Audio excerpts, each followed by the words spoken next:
কাৰ্বি ছাত্ৰ সন্থাৰ মাননীয় সভাপতি বীৰেন বাংখাই ডাঙৰীয়া, আমাৰ কেন্দ্ৰীয় কমিটিৰ সভাপতি অনুৰোধ মিঠি, বিত্ত সম্পাদক বিদ্যা মিঠি আৰু আমাৰ অনিল পাত্ৰ ডাঙৰীয়া। ইতিমধ্যে আপুনি কেইবাগৰাকী মানে হেৰি সংগঠনৰ বিষয়বোৰে ইতিমধ্যে ঘৰলৈ দিবৰ কাৰণে এই কথাটো হৈছে যোৱা চেণ্ট্ৰেল চৰকাৰৰ যে কেবিনেটত এটা সিদ্ধান্ত গ্ৰহণ কৰিছে যে 28খন ৰাজধানীক মহানগৰলৈ সম্প্ৰসাৰণ কৰাৰ এটা সিদ্ধান্ত গ্ৰহণ কৰিছে কেন্দ্ৰীয় চৰকাৰে। আৰু সেই সিদ্ধান্তটো অসমৰ আমাৰ জাগিৰোডলৈকে মহানগৰ সম্প্ৰসাৰণৰ বিষয়টো জাগিৰোডলৈকে আহিছে, জাগিৰোড মানে একে আহতগুৰিলৈকে। এতিয়া আমি আগতেও কৈ আহিছিলোঁ যে এছকাৰ্টা আইনটো বাতিল কৰিব লাগে তিৱা স্বায়ত্ত পৰিষদ এলেকা আৰু ট্ৰাইবেল বেল্ট ব্লক এলেকাৰ পৰা। কিন্তু অসম চৰকাৰৰ পৰা গৈ কেন্দ্ৰীয় চৰকাৰে যেতিয়া হেৰি ল'লে, আমি যোৱা 19 তাৰিখে নতুন দিল্লীত আমাৰ মন্ত্ৰী মহোদয়কো আমি দি থৈ আহিছোঁ, প্ৰধানমন্ত্ৰী ডাঙৰীয়া, গৃহমন্ত্ৰী ডাঙৰীয়া আৰু মনোহৰ লাল ডাঙৰীয়াকো আমি স্মাৰক পত্ৰ প্ৰদান কৰি আহিছোঁ। বিষয়টো হৈছে কি তিৱা স্বায়ত্ত পৰিষদ এলেকা যেতিয়া অট'নমাছ কাউন্সিল এখন আছে, তাত ট্ৰাইবেল বেল্ট ব্লক আছে, গুভা ট্ৰাইবেল বেল্ট ব্লক আছে, ডিমৰীয়া ট্ৰাইবেল বেল্ট ব্লক আছে। এই বেল্ট ব্লকসমূহ যেতিয়া মহানগৰলৈ ৰূপান্তৰ হ'ব, তেতিয়াহ'লে এই বেল্ট ব্লকসমূহ কিন্তু আৰু তাত নাথাকিব। গতিকে আমি শংকিত হৈছোঁ। আমি অসম চৰকাৰক দাবী জনাই আহিছিলোঁ, ধৰ্ণা কাৰ্যসূচীৰ জৰিয়তে বা বিভিন্ন প্ৰতিবাদী কাৰ্যসূচীৰ জৰিয়তে অসম চৰকাৰক দাবী জনাইছিলোঁ যে তিৱা স্বায়ত্ত পৰিষদ এলেকাৰ পৰা ৰাজধানী সম্প্ৰসাৰণৰ বিষয়টো বাতিল কৰিব লাগে।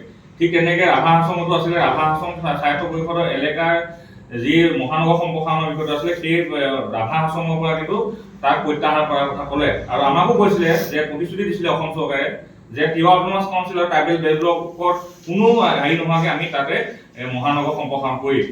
এতিয়া যিহেতু কেন্দ্ৰীয় চৰকাৰে প্ৰস্তাৱ গ্ৰহণ কৰিলে, গতিকে আমি সেইটো আমি কোনো কাৰণে মানি নলওঁ। সৰুতীয়া ছাত্ৰ সন্থা আৰু কাৰ্বি ছাত্ৰ সন্থা, মৰিগাঁও জিলা ট্ৰাইবেল সংঘ, ডিমৰীয়া জিলা ট্ৰাইবেল সংঘ, ঐতিহাসিক তিৱা ৰাজ দৰবাৰ, ডিমৰীয়া এপছু, মৰিগাঁও এপছু আৰু সৰুতীয়া ছাত্ৰ সন্থা, তিৱা যুৱ ছাত্ৰ পৰিষদ, তিৱা সাংস্কৃতিক সমাজ, তিৱা মহিলা সন্থা আৰু আমি সকলোৱে একত্ৰিত হৈ যোৱাকালি এখন সভা আহ্বান কৰিছিলোঁ আৰু তাতে আমাৰ কেইবাটাও সিদ্ধান্ত গ্ৰহণ কৰা হৈছে। তাৰ দ্বিতীয় কথাটো হৈছে কি গুভাত আমাৰ তিৱাসকলৰ এখন গুভা ৰাজ্য আৰু তাত গুভা ট্ৰাইবেল বেল্ট ব্লক আছে।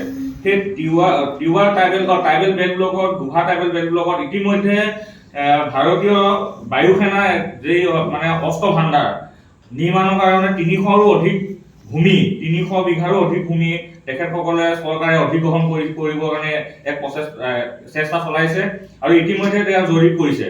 গতিকে আমি এই কথাটো আজি স্পষ্ট কৰি দিব বিচাৰিছোঁ যে অসম চৰকাৰক ট্ৰাইবেল বেল্ট ব্লক এলেকাতে অসম চৰকাৰক খেনচুকু কিয়?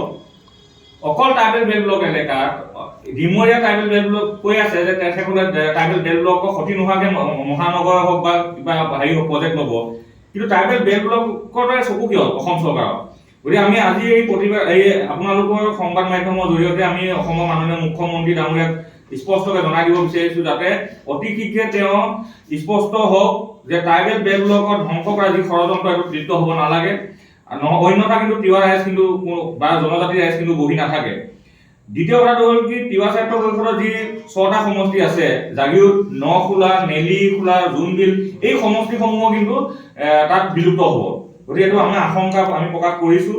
সেয়েহে আমি অসম চৰকাৰক আমি আজি সংবাদ মাধ্যমৰ জৰিয়তে জনাই দিব বিচাৰিছোঁ যাতে অতি সোনকালে তেখেতসকলে ৰাজধানী সম্প্ৰসাৰণৰ বিষয়টো স্পষ্ট হওক আৰু তিৱা স্বায়ত্ত পৰিষদ এলেকা আৰু ট্ৰাইবেল বেল্ট ব্লক এলেকাৰ পৰা ৰাজধানী সম্প্ৰসাৰণৰ বিষয়টো প্ৰত্যাহাৰ কৰক।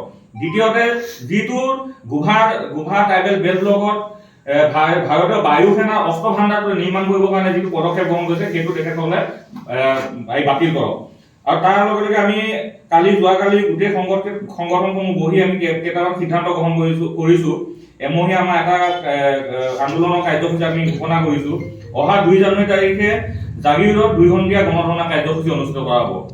11 জানুৱাৰী তাৰিখে মকৰিয়াৰ পৰা সোণাপুৰলৈ বাইক ৰেলীয়ে সজাগতা মটৰচাইকেল সমদল কৰা হ'ব। 24 জানুৱাৰী তাৰিখে জাগিৰোডত নাগৰিক সভা অনুষ্ঠিত কৰা হ'ব আৰু 28 জানুৱাৰী তাৰিখে জাগিৰোড আৰু গুভাত যুৱ সমদল অনুষ্ঠিত কৰা হ'ব।